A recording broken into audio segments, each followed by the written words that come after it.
ఈ వ్యక్తి ఒక జాంబీని సైకిల్‌కి కట్టి, దాని ముందు మాంసం ముక్క పెట్టాడు. జాంబీ మాంసం పొందడానికి పరిగెత్తి, దాని కింద ఉన్న నీటి పంపును పనిచేసేట్టు చేసింది. దీనివల్ల అతను తన మొక్కలకి నీరు పోసేందుకు జాంబీ యంత్రాన్ని నిర్మించాడు. జాంబీ శ్వాస ఇంధనంగా ఉపయోగపడుతుంది. ఆ వ్యక్తి ఒక ట్యూబ్‌ను కనెక్ట్ చేసి వాల్వ్‌ను తెరిచాడు. సహజమైన బార్బిక్యూ గ్రిల్ సిద్ధం చేశాడు. అతను దానితో జాంబీ జనరేటర్‌ను కూడా తయారు చేశాడు. ముగ్గురు కార్మికులు సంవత్సరం మొత్తం పనిచేస్తున్నారు. మొదటి ఇద్దరు బాగానే ఉన్నారు. కానీ చివరి జాంబీ కొద్దిగా క్షీణించింది. అతను చాలా అలసిపోయాడు. తినడానికి కూడా సాధ్యం కాకపోవడంతో హృదయం లేని బాస్ అతన్ని కాల్చి చంపేశాడు. అతను గేట్‌ని తెరిచి ఒక లక్కీ జాంబీని ఎంచుకున్నాడు. దానిని లోపలికి లాగాడు. దానికి ఒక కొత్త జాబ్ ఇచ్చాడు.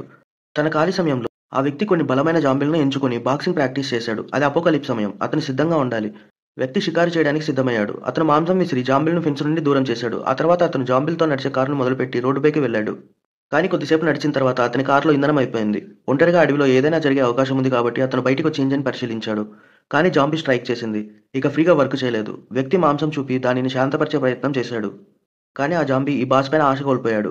కాబట్టి వ్యక్తి దానిని విసిరేశాడు. కొత్త మాంసం చూపి మళ్ళీ ఇంటర్వ్యూ చేస్తున్నాడు.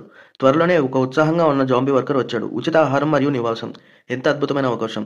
ఆ తర్వాత జాంబీని ట్రక్ ఇంజిన్‌కి కట్టాడు. మరో జాంబీ వచ్చింది. ఉద్యోగం కోసం సిద్ధంగా ఉంది. రేపు మళ్ళీ చూస్తామని ఆ వ్యక్తి చెప్పాడు.